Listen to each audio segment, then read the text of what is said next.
नमस्कार मित्रांनो, मुख्यमंत्री माझी शाळा सुंदर शाळा टप्पा क्रमांक 3 2025-26 आणखी एक महत्वाचा व्हिडिओ आता आपण बघणार आहोत.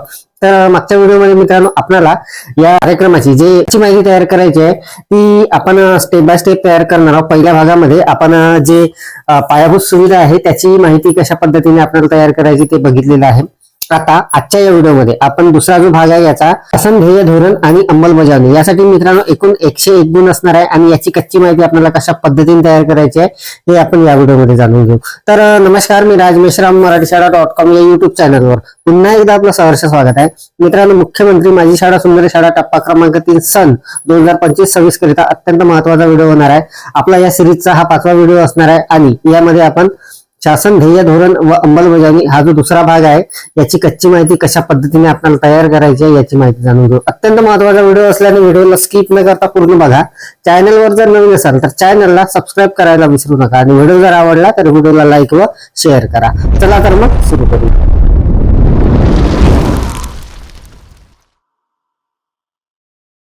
तर मित्रांनो बघा, मुख्यमंत्री माझी शाळा सुंदर शाळा टप्पा क्रमांक 3चा 3 भागामध्ये आपल्याला ही माहिती भरायची आहे. एकूण गुण जे आहे ते 200 आहे आणि याची जी माहिती आहे ती अ ब क असे 3 भाग आहे. तर पहिला जो भाग होता पायाभूत सुविधा याचा व्हिडिओ आपण ऑलरेडी बघितलेला आहे. ही माहिती आपल्याला कच्ची कशी तयार करायची आहे याची माहिती मागच्या व्हिडिओमध्ये बघितलेली आहे. तर या व्हिडिओमध्ये आता आपण याचा जो दुसरा भाग असणार आहे ब शासन ध्येय धोरण अंमलबजावणी यासाठी एकूण असणार आहे आणि याची संपूर्ण कच्ची माहिती आपण अशा पद्धतीने तयार करून घेतलेली आहे. तर ही संपूर्ण माहिती आपण इथे जाणून घेणार आहोत. तर मित्रांनो, आपल्याला आपल्या शाळेवर ज्या काही सुविधा असणार आहेत त्या सुविधेनुसार आपल्याला ही माहिती तयार करायची आहे. मी आपल्याला फक्त समजायसाठी मी माझ्या शाळेची जी माहिती तयार केलेली आहे ती आपल्याला या व्हिडिओच्या माध्यमातून दाखवणार आहे. मुख्यमंत्री माझी शाळा सुंदर शाळा टप्पा क्रमांक 3 आणि माझ्या शाळेचे इथे नाव आहे झेडपी अप्पर प्रायमरी स्कूल पावी मुरांडा. आणि बघा, हा जो आहे हा दुसरा भाग आहे ब शासन ध्येय धोरण अंमलबजावणी एकूण 101 गुण.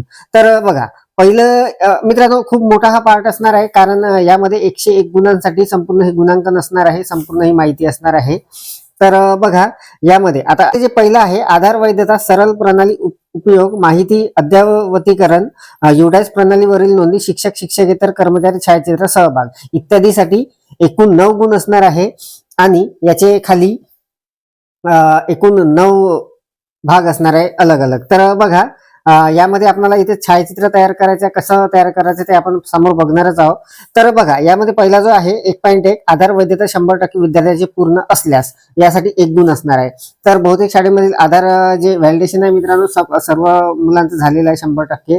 तर मी तिथे लिहून घेतलेलं आहे आधार वैधता 100% विद्यार्थी पूर्ण आहे म्हणून. त्यानंतर यामध्ये दुसरं जे असणार आहे संच मान्यता पोर्टल वर्ग खोल्या शिक्षकेतर कर्मचारी माहिती अद्ययावत केली असल्यास यासाठी 1 गुण असणार आहे आणि त्याची सुद्धा माहिती आपल्याला इकडे थोडक्यात वर्णन करून घ्यायचं आहे. संच मान्यता पोर्टल व वर्ग खोल्या शिक्षक शिक्षकेतर माहिती अद्ययावत केलेली आहे असं मी तिथे लिहून घेतलेलं आहे.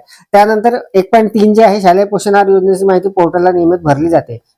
तर MDM ची माहिती जी मित्रांनो आपल्याला दररोज भरायची असते त्या माहितीबद्दल आहे. यासाठी 1 गुण असणार आहे आणि इथे मी लिहून घेतलेलं आहे शालेय पोषण आहार योजनेची माहिती पोर्टलला नियमित भरली जाते म्हणून.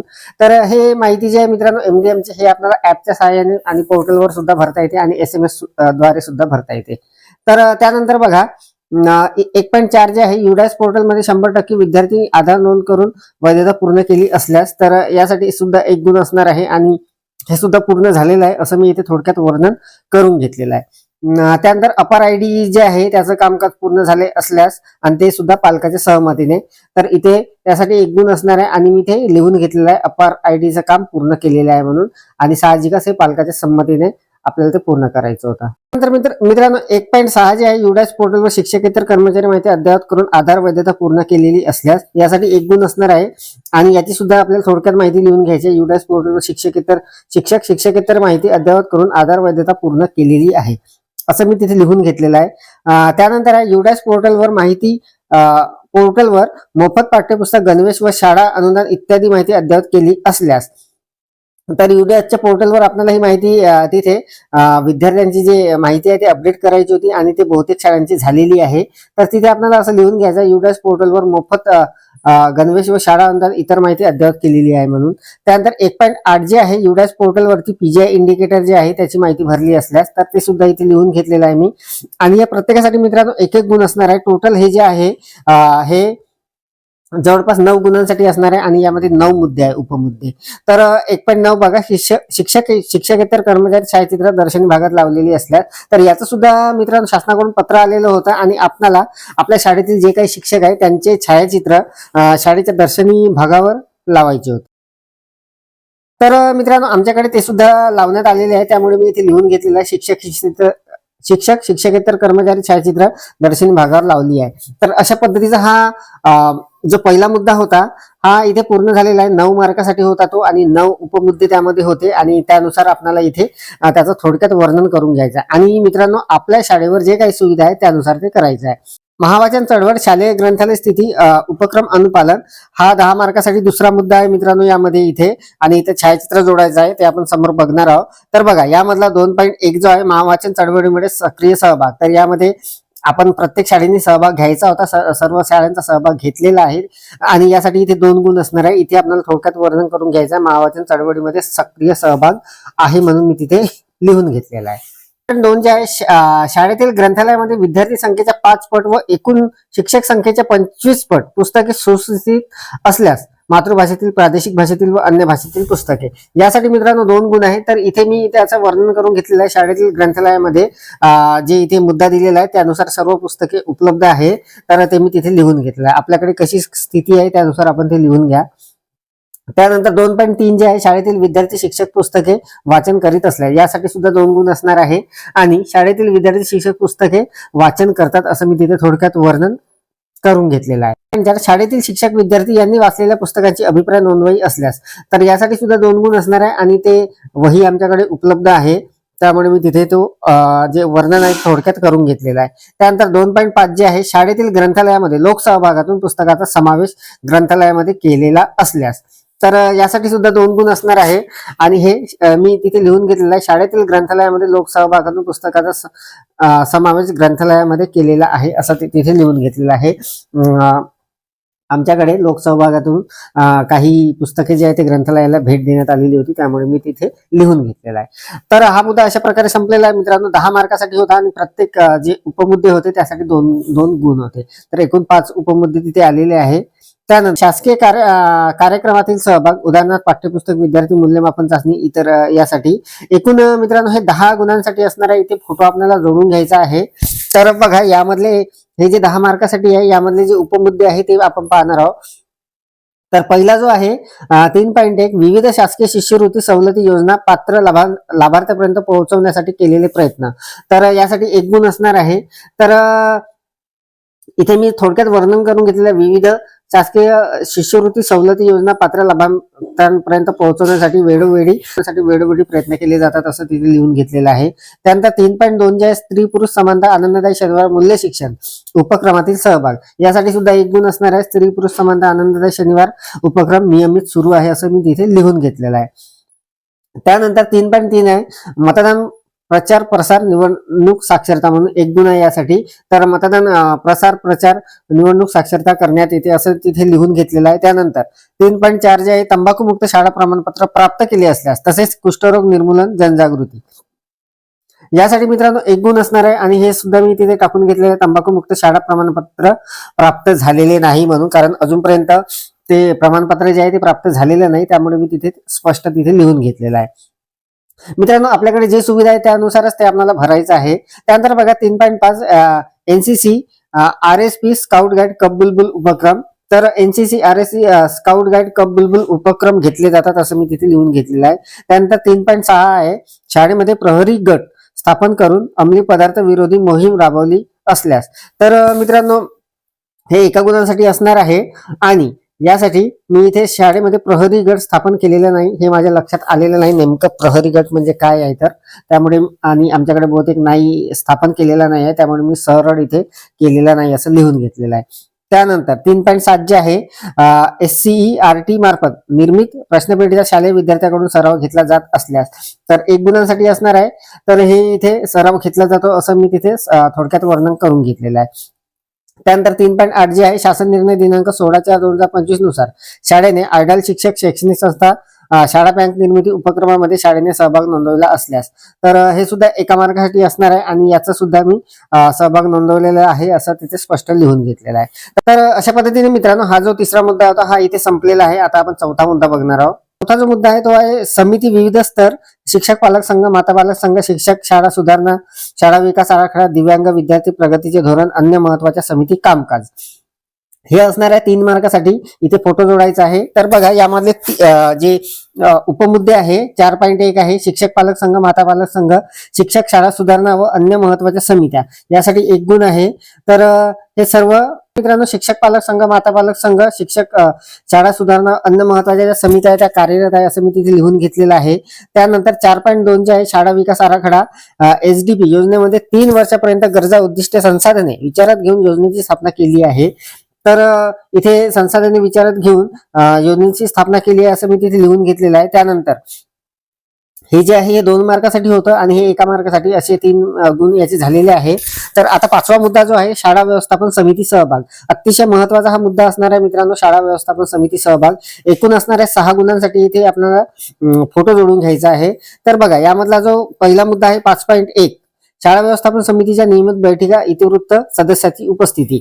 तर हे 2 गुणांसाठी असणार आहे. शाळा व्यवस्थापन समितीच्या नियमित बैठका होतात, इतिवृत्त, सदस्यांची उपस्थिती असते असं मी तिथे थोडक्यात वर्णन करून घेतलेलं आहे. त्यानंतर 5.2 जे आहे समितीचा शालेय भौतिक सुविधा, विद्यार्थी गुणवत्ता वाढीसाठी प्रयत्न, यासाठी सुद्धा 2 गुण असणार आहे. समितीच्या शाळा भौतिक सुविधा, विद्यार्थी गुणवत्ता वाढीसाठी प्रयत्न सुरू आहे असं मी तिथे लिहून घेतलेलं आहे. आणि त्यानंतर 5.3 जे आहे नाविन्यता शाळा विकास उपक्रम, तर यासाठी सुद्धा मी तिथे नाविन्यता शाळा विकास उपक्रम जे आहे ते सुरू आहे असं तिथे लिहून घेतलेला आहे. तर अशा पद्धतीने हा जो 5वा मुद्दा होता हा सुद्धा इथे पूर्ण झालेला आहे. यामध्ये उपप्रश्न जे होते ते 3 होते. त्यानंतर 6वा जो आहे हा 7 गुणांसाठी आहे आणि तो असणार आहे विद्यार्थी सुरक्षा व सुरक्षित संदर्भात शासन निर्णय दिनांक 13/5/2025 ची अंमलबजावणी. अतिशय महत्वाचा मुद्दा असणार आहे 6व्या क्रमांकाचा आणि हा असणार आहे 7 गुणांसाठी. याचा फोटो इथे आपल्याला जोडून घ्यायचा आहे आणि उपमुद्दे जे आहे ते आता आपण पाहणार आहोत. शाळेमध्ये तक्रार पेटी दर्शनी भागात लावली आहे काय? तक्रार पेटीमध्ये प्राप्त तक्रारीच्या अनुषंगाने अभिलेखे ठेवण्यात आली आहे काय? तर आपल्याला मित्रांनो या संदर्भात सूचना देण्यात आलेल्या होत्या. बहुतेक शाळेमध्ये तक्रार पेट्या लावलेल्या आहेत तर मी त्या पद्धतीचं सर्व इथे लिहून घेतलेलं आहे. त्यानंतर शाळेमध्ये सखी सावित्री समिती स्थापन केली आहे काय? अशा पद्धतीचं आहे हे आणि यासाठी 1 गुण आहे. तर हे सुद्धा आम्ही स्थापन केलेलं आहे अशा पद्धतीचं तिथे थोडक्यात वर्णन करून घेतलेलं आहे. बहुतेक शाळेमध्ये हे सर्व झालेलं आहे. त्यानंतर शाळा परिसरात CCTV कॅमेरे बाबत आहे. तर यासाठी 1 गुण असणार आहे मित्रांनो. तर आमच्याकडे शाळा परिसरात किंवा शाळेमध्ये पर्याप्त संख्येने CCTV कॅमेरे बसवलेले नाही, एकही कॅमेरा नाही आहे, त्यामुळे मी तिथे स्पष्ट तिथे लिहून घेतलेला आहे. त्यानंतर 6.4 जे आहे शाळेत येणाऱ्या अभ्यागतांसाठी प्रवेश निर्गमन नोंदवही ठेवली असल्यास. तर मित्रांनो या सुद्धा सूचना आपल्याला आलेल्या होत्या. प्रत्येक शाळेमध्ये हे ठेवलं आहे आपण. तर हे सुद्धा शाळेत येणाऱ्या अभ्यागतांसाठी प्रवेश निर्गमन नोंदवही ठेवली आहे असं मी तिथे लिहून घेतलेलं आहे. त्यानंतर आहे 5वं 6.5 शाळेमध्ये सर्व कर्मचाऱ्यांची चारित्र्य पडताळणी केली असल्यास. तर इथे सुद्धा ते आपलं जे प्रमाणपत्र आहे ते सर्व शिक्षकांचं आहे आमच्याकडे, तर ते तिथे लिहून घेतलेलं आहे मी. 1 गुणासाठी असणार आहे. त्यानंतर आहे मित्रांनो 6.6 विद्यार्थ्यांच्या वाहतूक सुरक्षिततेच्या अनुषंगाने कार्यवाही केली जात असल्यास. यासाठी 1 गुण आहे. विद्यार्थ्यांच्या वाहतूक सुरक्षिततेच्या अनुषंगाने कार्यवाही केली जात आहे असं तिथे लिहून घेतलेलं आहे. आणि त्यानंतर आहे 6.7 शाळा स्तर विद्यार्थी सुरक्षा समिती गठन करून विविध शासन निर्णय परिपत्रकाची अंमलबजावणी केली जात असल्यास. तर यासाठी सुद्धा 1 गुण असणार आहे. शाळा स्तरावर विद्यार्थी सुरक्षा समितीचे गठन करून विविध शासन निर्णय परिपत्रकाची अंमलबजावणी केली जाते असं तिथे मी लिहून घेतलेला आहे. तर अशा पद्धतीचा हा जो 6वा मुद्दा आहे हा संपलेला आहे. आणि त्यानंतर आहे 7वा जो मुद्दा तो आहे विद्यांजली पोर्टल CSR लोकसहभाग म्हणून. तर हा मित्रांनो एकूण 10 गुणांसाठी असणारे फोटो आपल्याला इथे जोडून घ्यायचा आहे. यातील उपमुद्दे आता आपण जाणून घेऊ. तर बघा 7.1 आहे शाळेच्या गुणवत्तापूर्ण विकासासाठी विद्यांजली पोर्टलवर शाळेची नोंदणी. तर शाळेची नोंदणी केलेली आहे अशा पद्धतीचं तिथे लिहून घेतलेलं आहे थोडक्यात वर्णन. त्यानंतर पोर्टलवर मागणी नोंदवल्यास आपल्याला मित्रांनो त्या पोर्टलवर आपल्या शाळेसाठी जे काही साहित्य लागत आहे त्याची मागणी नोंदवायची होती, ते सुद्धा आम्ही नोंदवली आहे, त्यामुळे इथे लिहून घेतलेलं आहे ते. त्यानंतर संबंधित शाळेकडून शाळेसाठी आवश्यक बाबीच्या उपलब्धता करून घेतल्यास यासाठी सुद्धा 2 गुण असणार आहे. संबंधित संस्थेकडून शाळेसाठी आवश्यक बाबीची उपलब्धता प्राप्त झालेली नाही असं स्पष्ट मी तिथे लिहून घेतलेलं आहे. त्यानंतर CSR NGO इतर संस्थांमार्फत शाळेच्या भौतिक सुविधा लक्षणीय मदत मिळवल्यास, तर यामध्ये कुठलीही मदत वगैरे आम्हाला तिथे मी स्पष्ट लिहून घेतलेला आहे. त्यानंतर माझी विद्यार्थी पालक आजी माझी शिक्षक इतर लोकांकडून मदत मिळवल्यास, तर इथे सुद्धा त्याच पद्धतीने मी ते लिहून घेतलेलं आहे. त्यानंतर 7.6 आहे माझी विद्यार्थी संघाची स्थापना करून त्यांचा शालेय विकासात उपयोग करून घेतला असल्यास, तर माझी विद्यार्थी संघाची मित्रांनो आपल्याला स्थापना करायची होती आणि ते आम्ही करून घेतलेली आहे असं तिथे स्पष्ट तिथे लिहून घेतलेला आहे. तर हा मुद्दा अशा प्रकारे संपलेला आहे. त्यानंतर आहे आठवा मुद्दा, शासकीय यंत्रणेत सर्व माहिती अचूक व विहित वेळेत सादर करणे. यासाठी 5 गुण असणार आहे. तर याचे उपमुद्दे जे आहे 8.1 शासकीय यंत्रणेत सर्व माहिती अचूक व विहित वेळेत करणे, तर 1 गुण आहे यासाठी. तर शासकीय यंत्रणेत सर्व माहिती अचूक विहित वेळेत सादर केली जाते असं तिथे लिहून घेतलेलं आहे. आणि यासाठी दुसरा जो मुद्दा आहे, शाळेत किमान एक NSQF अभ्यासक्रम चालवला आहे, यासाठी 4 गुण असणार आहे. तर इथे शाळेत किमान एक NSQF अनुरूप अभ्यासक्रम चालवला आहे अशा पद्धतीचं तिथे मी थोडक्यात वर्णन करून घेतलेलं आहे. तर मित्रांनो इथे 9वा जे आहे ते आहे पर्यावरण विषयक जनजागृती कार्यक्रम आरोग्य स्थिती, यासाठी एकूण 5 गुण असणार आहे. तर यासाठी पहिला मुद्दा जो आहे पर्यावरण विषयक जनजागृती कार्यक्रम आरोग्य स्थिती, 1 गुण आहे यासाठी. आणि इकडे थोडक्यात वर्णन मी करून घेतलेलं आहे, पर्यावरण विषयक जनजागृती कार्यक्रम घेतले जातात. 9.2 जे आहे ते आहे हरित महाराष्ट्र समृद्ध महाराष्ट्र अभियानामध्ये शाळेने सक्रिय सहभाग घेतला असल्यास, यासाठी 1 गुण असणार आहे. तर इथे थोडक्यात वर्णन करून घेतलेलं आहे शाळेने सक्रिय सहभाग घेतला आहे म्हणून. त्यानंतर 9.3 जे आहे हरित महाराष्ट्र समृद्ध महाराष्ट्र अभियानाबाबत शाळेने अमृत वृक्ष मोबाईल ऍपवर वृक्ष लागवड व संगोपनाचे जिओ टॅग फोटो अपलोड केलेले असल्यास, तर हे सर्व आपल्याला करायचं होतं आणि ते आम्ही केलेलं आहे, ते इथे लिहून घेतलेलं आहे सर्व. 1 पेड माके नाम 2.2 या अभियानामध्ये सक्रिय सहभाग घेतला असल्यास, हे सुद्धा आपल्या सर्व शाळांचं झालेलं आहे, ते सुद्धा मी इथे लिहून घेतलेलं आहे, थोडक्यात वर्णन केलेलं आहे. त्यानंतर पेड माके नाम 2.0 अभियानाबाबत शाळेने या वेबसाईटवर वृक्षारोपण माहिती अपलोड केलेली असल्यास, तर हे सुद्धा आपल्याला करायचं होतं, सर्व शाळेने केलेलं आहे, तर ते सुद्धा मी तिथे लिहून घेतलेलं आहे. आणि त्यानंतर 10वा जो मुद्दा आहे मित्रांनो याचा, तो आहे विद्यार्थी अभिलेखी नीटनेटके व अद्ययावतीकरण स्थिती, यासाठी 2 गुण असणारे फोटो आपल्याला जोडायचा आहे. तर त्याचे उपमुद्दे बघून घेऊ. एक जे आहे विद्यार्थी अभिलेखाची नीटनेटके व अद्ययावतीकरण स्थिती, CCE नोंदवही विद्यार्थी संचिका वगैरे, यासाठी 2 गुण असणार आहे. तर बघा विद्यार्थी अभिलेखी नीटनेटके अद्ययावतीकरण स्थिती चांगली आहे, कारण प्रत्येक शाळेमध्ये हे संपूर्ण रेकॉर्ड आपलं असतेच चांगलं, त्यामुळे तिथे मी ते थोडक्यात वर्णन करून घेतलेलं आहे. तर एकच उपमुद्दा होता यामध्ये. त्यानंतर बघा 11व जे आहे शालेय शिक्षक शिक्षकेतर कर्मचारी यांचे सेवा विषयक लाभ व अभिलेख अद्ययावतीकरण स्थिती व प्रशिक्षण, तर यासाठी 11 गुण असणार आहे मित्रांनो. आणि याचा फोटो इथे आपल्याला जोडून घ्यायचा आहे. तर याचे जे उपमुद्दे असणार आहे 11 गुणांसाठी कोणकोणते असणार आहे ते आपण बघू. पहिला जो उपमुद्दा आहे 11.1 शालेय शिक्षक शिक्षकेतर कर्मचारी यांचे सेवा विषयक लाभ व अभिलेखे अद्ययावतीकरण स्थिती, यासाठी 1 गुण असणार आहे. आणि ते सर्व अद्ययावतीकरण स्थिती जे आहे, जे काही अभिलेखे आहे ते बरोबर आहे असं मी तिथे लिहून घेतलेलं आहे. त्यानंतर उच्च अर्थ धारण केलेल्या शिक्षकांचे प्रमाण खालीलपैकी लागू होणारा पर्याय निवडावा व गुण घेण्यात यावे, यासाठी 3 गुण आहे मित्रांनो एकूण. तर यामध्ये आपल्याला पर्याय असणार आहे. तर बघा हा जो प्रश्न आहे हा पर्यायी असणार आहे. तर आपल्याला इथे शाळेमध्ये उच्च अर्हता धारण केलेल्या शिक्षकाचे प्रमाण इथे टाकायचे आहे आणि तेच इकडे लिहून घेतलेलं आहे. त्यानंतर यामध्ये 12.3 जे आहे शिक्षकाच्या उच्च शैक्षणिक अर्थ शालेय प्रगतीवर याचा झालेला परिणाम, तर इथे सुद्धा मी त्याच पद्धतीने इथे लिहून घेतलेलं आहे आणि इकडे ते थोडक्यात वर्णन करून घेतलेलं आहे. तर अशा पद्धतीने आपल्याला हे करायचं मित्रांनो. इथे आपल्याला जे ऑप्शन दिलेले आहेत 4 त्यापैकी एक निवडायचं होतं. त्यानंतर 11व जे आहे 11.5 SCERT डाएट मार्फत आयोजित प्रशिक्षण कार्यक्रमात तज्ञ मार्गदर्शक म्हणून राज्य जिल्हा तालुका स्तरावर मार्गदर्शन केले असल्यास, यासाठी 1 गुण होता. आणि यासाठी मी जे थोडक्यात वर्णन केलेलं होतं ते इथे लिहून घेतलेलं आहे. तर मित्रांनो इथे 12व जे आहे ते आहे शालेय दप्तरांचे साहित्याचे वर्गीकरण जतन संवर्धन व अद्ययावतीकरणाची स्थिती, 1 गुण असणार आहे. यासाठी उपमुद्दा एकच असणार आहे, शालेय दप्तराचे आरोग्य साहित्याचे वर्गीकरण जतन संवर्धन व अद्ययावत स्थिती. तर इथे सगळं व्यवस्थित आहे असं मी तिथे लिहून घेतलेलं आहे. 1 मार्कासाठी हे असणार आहे. त्यानंतर शालेय परिसराचा विद्यार्थी क्षमता विकासाकरिता उपयोग, यासाठी 1 गुण असणार आहे. आणि याचं थोडक्यात वर्णन मी करून घेतलेलं आहे, बऱ्यापैकी उपयोग होतो म्हणून. त्यानंतर जे 14वा आहे, मागील 2 वर्षाच्या तुलनेत चालू शैक्षणिक वर्षात झालेली पटसंख्या वाढ, पटनोंदणी, पूर्व प्राथमिक शिक्षणातील सहभाग, गळती कमी करण्यासाठीचे प्रयत्न, हे 2 गुणांसाठी असणार आहे मित्रांनो. तर बघा, यामध्ये पहिलं जे आहे, मागील 2 वर्षाच्या तुलनेत चालू शैक्षणिक वर्षात झालेली पटसंख्या वाढ, पटनोंदणी, पूर्व प्राथमिक शिक्षणातील सहभाग, यासाठी 1 गुण आहे.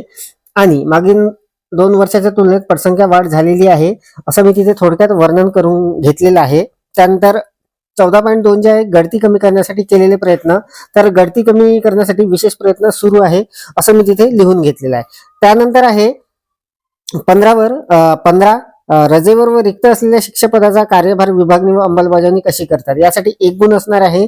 आणि याचं जे थोडक्यात वर्णन आहे, रजेवर व रिक्त असलेल्या शिक्षक पदाचा कार्यभार विभागणी लागू नाही, असं मी तिथे लिहून घेतलेलं आहे. तर त्यानंतर बघा, केंद्र पुरस्कृत उल्हास नवभारत साक्षरता कार्यक्रम सहभाग व अंमलबजावणी 3 गुण असणार आहे. यासाठी अतिशय महत्वाचा हा मुद्दा असणार आहे. 16वा, ऑनलाईन सर्वेक्षण करून उद्दिष्टनीय उल्हास ॲपवर ऑनलाईन माहिती भरली असल्यास, तर हे सर्व माहिती वगैरे आपण प्रत्येक शाळेची भरलेली आहे, त्यामुळे इथे मी थोडक्यात वर्णन जे आहे ते करून घेतलेलं आहे. यामधलंच 16.2 जे आहे, स्वयंसेवक नियुक्त करून असाक्षराचे टॅगिंग उल्हास ॲपवर केले असल्यास, यासाठी 1 गुण आहे. आणि आपण ते सर्व टॅगिंग वगैरे केलेलं आहे, तर मी ते थोडक्यात वर्णन करून घेतलेलं आहे. त्यानंतर 16.3 जे आहे, स्वयंसेवकामार्फत प्रत्यक्ष ऑनलाईन अध्यापन सुरू असल्यास सर्व प्रकारचे कृतीचे फोटो, तर यासाठी 1 गुण आहे. तर इथे स्वयंसेवकामार्फत प्रत्यक्ष ऑनलाईन अध्यापन सुरू आहे, असं मी तिथे लिहून घेतलेलं आहे. तर अशा पद्धतीने हा मुद्दा संपलेला आहे. त्यानंतर आहे 17वा, गुणवत्ता मूल्यांकन व आश्वासन आराखडा म्हणजे स्कॉप, शाळेने केलेले स्वयं मूल्यमापन प्राप्त श्रेणी, तर इथे त्या पद्धतीचा फोटो आपल्याला जोडायचा आहे. 6 गुणांसाठी असणार आहे मित्रांनो, यामध्ये ऑप्शन आहे 6 गुणांसाठी. तर बघा, जसं 90 ते 100% गुण जर प्राप्त झाले असेल, तर यासाठी 6 गुण असणार आहे त्या शाळेला. 81 ते 90 असेल तर इथे 5 गुण असणार आहे. 71 ते 80 गुण प्राप्त झाले असेल तर 4 गुण असणार आहे. 61 ते 70 असेल तर 3 गुण, 51 ते 60 असेल तर 2 गुण, आणि 50 पेक्षा कमी असेल तर 1 गुण. तर अशा पद्धतीचा आपली शाळा ज्या श्रेणीमध्ये आलेली आहे, ते आपल्याला इथे सिलेक्ट करून घ्यायचं आहे आणि इकडे थोडक्यात त्याचं वर्णन करून घ्यायचं आहे. अत्यंत सोपं ते असणार आहे. त्यानंतर 18व जे आहे, दिव्यांग विद्यार्थ्याबाबत 5 गुणांसाठी असणार आहे मित्रांनो हे. तर बघा, यामधला उपमुद्दा जो आहे, दिव्यांग विद्यार्थीसाठी रॅम्प सुविधा उपलब्ध असल्यास, तर प्रत्येक शाळेच्या बिल्डिंगला आजकाल पूर्ण ते रॅम्प वगैरे असतातच, तर ते सुद्धा आहे असं मी तिथे लिहून घेतलेलं आहे. त्यानंतर 18.2 जे आहे, दिव्यांग विद्यार्थीसाठी शौचालय सुविधा, तर प्रत्येक शाळेमध्ये मित्रांनो दिव्यांग विद्यार्थ्यासाठी विशेष सुविधा, संपूर्ण ते भौतिक सुविधा वगैरे असतातच. आमच्या शाळेत आहे, तर मी तिथे लिहून घेतलेलं आहे शौचालय वगैरे. दिव्यांग विद्यार्थ्यांना प्रशिक्षित शिक्षक तालुका स्तरावरील विशेष शिक्षकाच्या सहाय्याने मार्गदर्शन केले जाते. तर बघा, हे 1 गुणांसाठी आहे. आणि प्रत्येक तालुका स्तरावर, केंद्र स्तरावर तसे विशेष शिक्षक दिव्यांगाचे दिलेले आहे, तर त्यांच्या सहाय्याने मार्गदर्शन करण्यात येते, असं मी तिथे लिहून घेतलेलं आहे. त्यानंतर 18.4 जे आहे, दिव्यांग विद्यार्थ्यासाठी आवश्यक साहित्य उपलब्ध करून दिली जातात व त्याच्या नोंदी ठेवल्या जातात, हे सुद्धा 1 गुणांसाठी असणार आहे, आणि त्याचं थोडक्यात वर्णन मी तिथे करून घेतलेलं आहे. त्यानंतर आहे 18.5, दिव्यांग विद्यार्थ्यांना दिव्यांग प्रमाणपत्र मिळालेले असल्यास आणि त्याची नोंद प्रशस्त ॲपवर केली असल्यास, यासाठी 1 गुण आहे. तर हे मित्रांनो, जे दिव्यांग विद्यार्थी आहे त्यांचं जे प्रमाणपत्र आहे त्याची नोंद आपल्याला प्रशस्त ॲपवर करायची आहे, तर ते केली आहे असं मी तिथे संपूर्ण लिहून घेतलेलं आहे. आपल्याकडे जे स्थिती आहे त्यानुसार आपण ते लिहून घ्या. आणि यानंतर या भागामधील जो शेवटचा मुद्दा असणार आहे, तो असणार आहे 19वा, मुख्याध्यापक शिक्षकांचे शैक्षणिक व प्रशासकीय नियोजन, हे असणार आहे 4 गुणांसाठी. तर यामधला पहिला जो मुद्दा आहे, मुख्याध्यापक यांनी शाळेचे वार्षिक नियोजन तयार केले असून त्याची अंमलबजावणी होत आहे, तर यासाठी 1 गुण आहे. आणि ते सर्व होत आहे असं मी तिथे थोडक्यात वर्णन करून घेतलेलं आहे. त्यानंतर दुसरे जे आहे, सर्व शिक्षक वार्षिक नियोजन केले जात आहे, तसेच दैनिक तास नियमित काढत असल्यास, तर आपल्याला वार्षिक नियोजन वगैरे तयार करायचं असते, आहे दैनिक तासन ते सुद्धा काढायचं असते, तर ते मी इथे जे काही स्थिती आहे आमच्या शाळेची ते तिथे लिहून घेतलेली आहे. त्यानंतर आहे 19.3, मुख्याध्यापक, उपमुख्याध्यापक, पर्यवेक्षक यांनी पाठ निरीक्षण करून लॉगबुक मध्ये नोंदी घेतल्या असल्यास, तर हे 1 गुणासाठी असणार आहे, ते सुद्धा मी इथे थोडक्यात वर्णन याचं करून घेतलेलं आहे.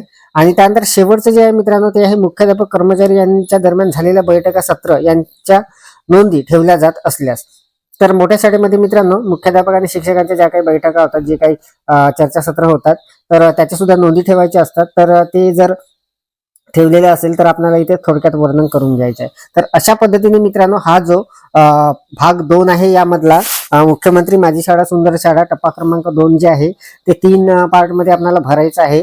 पहिलं जे होतं पायाभूत सुविधा आणि हा जो दुसरा भाग आहे हा 101 गुणांसाठी होता आणि याची कच्ची माहिती आपण अशा पद्धतीने तयार करून घेतलेली आहे.